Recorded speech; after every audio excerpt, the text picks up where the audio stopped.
know. Non-stop Vikings talk. It's Purple Daily on Score North and ScoreNorth.com.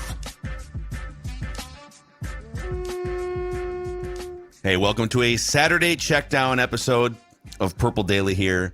We just want to check in on you guys. Just a little check down, quick little throw. Do something. Just poke you guys on the weekend for 15 minutes or so just to say hi, that we're here talking to you even in the dead of the off season about Vikings football and life, presented by our friends at TCL, one of the world's best-selling consumer electronics brands with a new lineup of award-winning TVs delivering the most entertainment with stunning resolution, all at an affordable cost. Learn more at TCL.com. Inspire greatness with TCL, an official partner of the National Football League. So this is a great leftover Feedback Friday question from Dallas Keat. I believe his last name is pronounced Keat. And Dallas says, love all your shows. Listen every day. I had this thought while on a walk listening to your show this week. If the Vikings were to win a Super Bowl this season, which current players on the roster do you think end up in the Hall of Fame? The Hall of Fame. So not the Vikings Ring of Honor, not the retired jerseys. Well, we could do both. We could let's sort some players into different categories. Well, the Hall of Fame, I mean, as he's tracking, Justin Jefferson for sure. Yep. Now he has to continue this. Like he can't, God forbid he wins a Super Bowl and gets hurt. That would change things. But Justin Jefferson, I would say, is like the first name that comes to my mind. Slam dunk. You know what? Depending on his impact, I'm going to give you one that I think is maybe a borderline discussion right now, but I don't think he makes it. But with a Super Bowl ring, I think he does. Harrison Smith. That's what I was thinking too. Mm-hmm. I don't think. Do you think he makes it if he retires without a ring?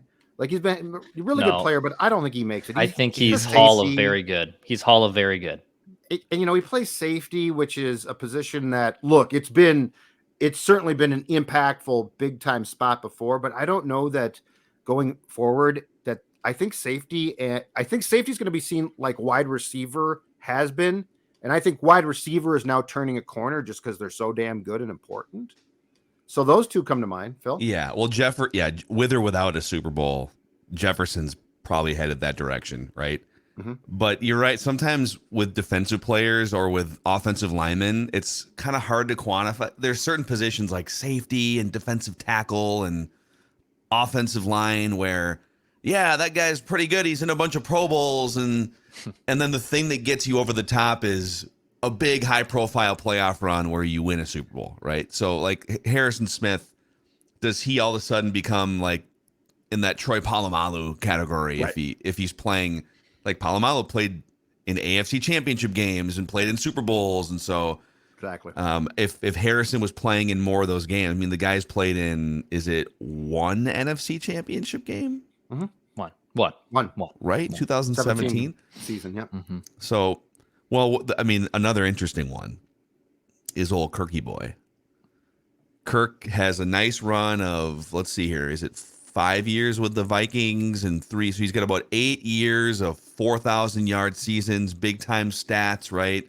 Yeah. Mostly competitive regular seasons.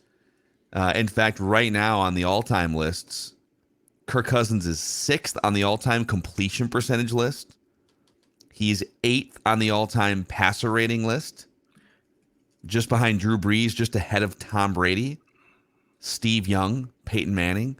I'm not putting him in that category. Yeah. But if all of a sudden, like, because the knock on Kirk has been, congrats, you rank high on all these lists, but it doesn't equate to playoff team success, et cetera. But if all of a sudden he breaks the barrier down of playoff team success and has a Super Bowl ring, or maybe he needs 2 like Eli Manning.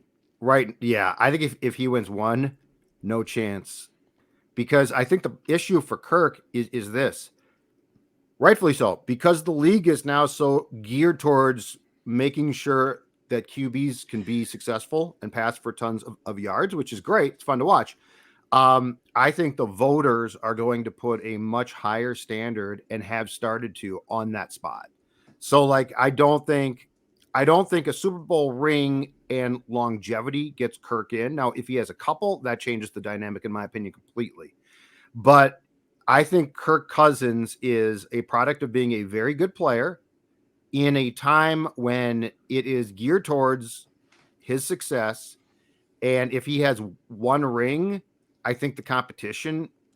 And so here's my question. When I think that they do this on Zoom now, right? But when the voters all gather, all congregate, and it used to be in a hotel or in a hotel conference room at the Super Bowl the night before, when they all gather, the writer from each city who covered that player the closest ordinarily basically gives you chapter and verse on why they should be in, why they should be a candidate, and why their candidacy should lead them to Canton. Okay. So think of it this way. When the Minnesota chapter guy sits down and is saying, okay, and by the way, this is a room filled with skeptics too. Skeptics. And says, okay, here's the case for Kirk. Here's the hard facts about Kirk. And let's say it's a Super Bowl and his stats and longevity. I don't see the room saying, yeah. Not today. Right. Hold on. Let me fight you a little bit on there. There's a lot of layers into getting to that point there, Judd. Let's say Kirk has the Joe Flacco-like run this year, where it's just 3 games of absurd statistics, team on the back, Vikings win their first Super Bowl. I think the case legitimately jumps up significantly. Keep in mind, a guy like Kurt Warner, who won an MVP and went to multiple Super Bowls with 2 different teams, has years sandwiched in there where he was unplayable being benched. Now, I'm not trying to say Kirk Cousins is on the same level of impact as Kurt Warner, because I do think there's definitely a cliff there. But I think if there's a Joe Flacco-like run where he takes the team that's one of the best in the NFL who has never won a Super Bowl to the Super Bowl with then his statistics that everyone loves to bring, I think the case is made. I really do. It does change. It changes the trajectory. Yeah. Because the whole premise here is he has a Super Bowl, and he presumably would have to play really well for that to happen, right? So he would then have another big time regular season, stack more statistics, and a Super Bowl ring. And no one's saying that would put him close to like Peyton Manning or Tom Brady in terms of, or Aaron Rodgers doing what he's done for 15, 20 years. But I'm looking at a list of Hall of Fame quarterbacks right now.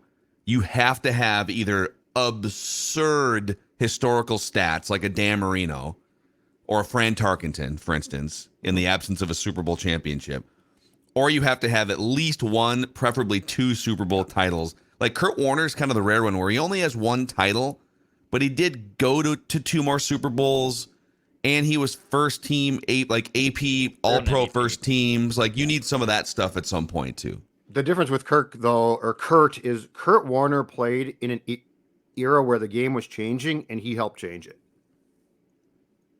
Kirk Cousins, I can tell you right now, in that room, you give me 2 Super Bowl titles, I can give you a good case.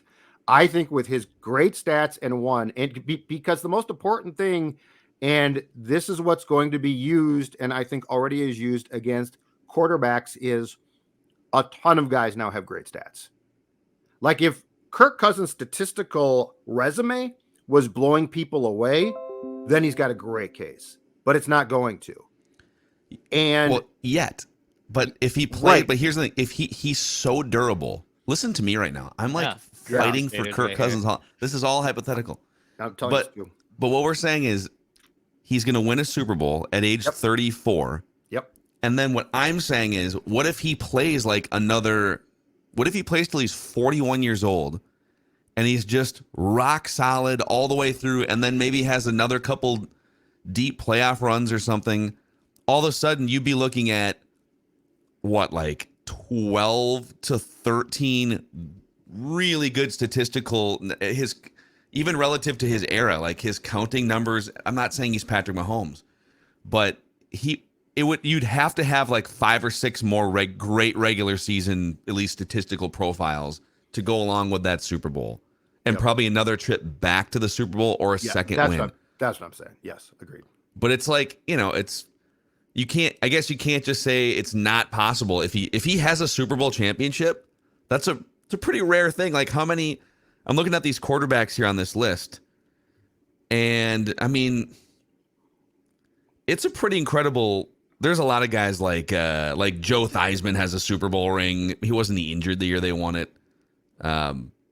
There's random guys like, I'm just looking at the quarterbacks that have Super Bowl rings that are in the Hall of Fame here.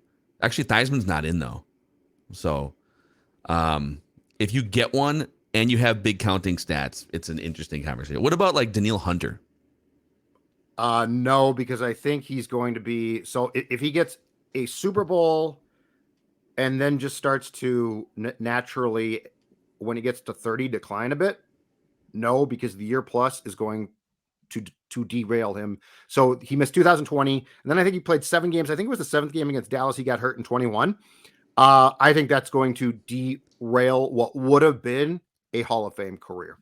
I think he goes into the Hall most definitely if he had continued, because I mean he was setting incredibly impressive statistical marks. Yeah. I think the time missed though is going to hurt him, and if it's a Super Bowl and then in a couple of years now he's in decline, it might be a conversation. I don't think he makes it.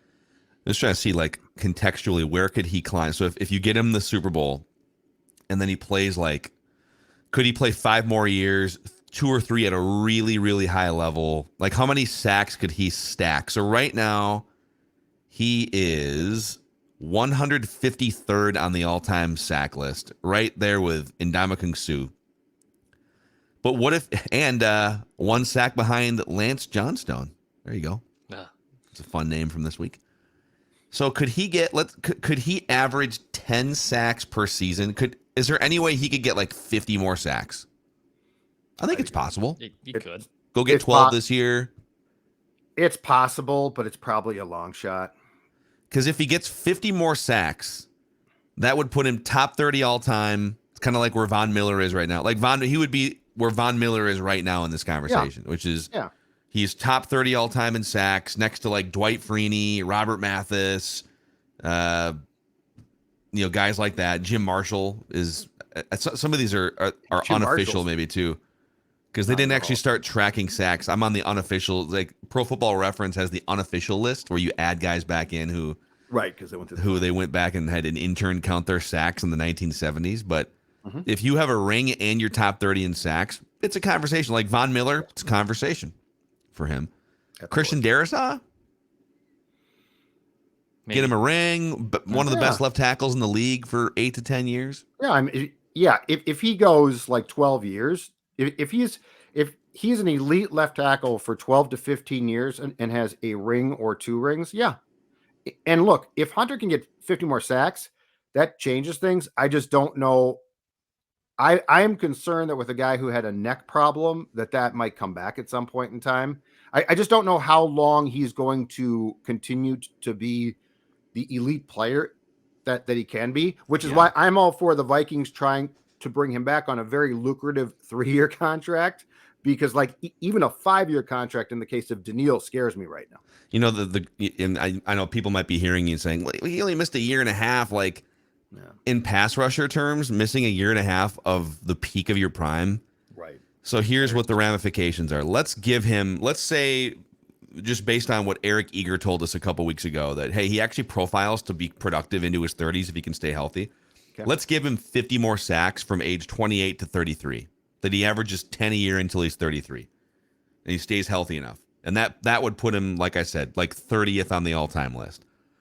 But if you give him, in the year that he missed at the peak of his powers, 15 sacks, Game and changer. then the half year he missed, give him another 8 sacks, 7 to 8. Is that reasonable?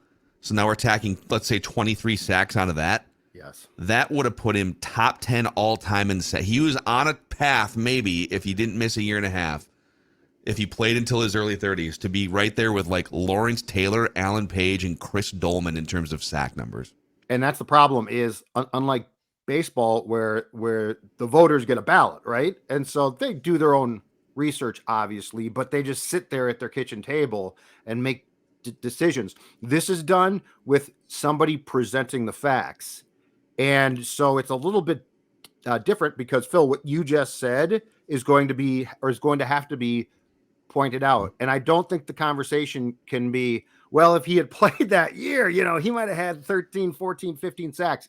So I do think that it's in some ways probably more difficult because decisions are made off of what the presentation is.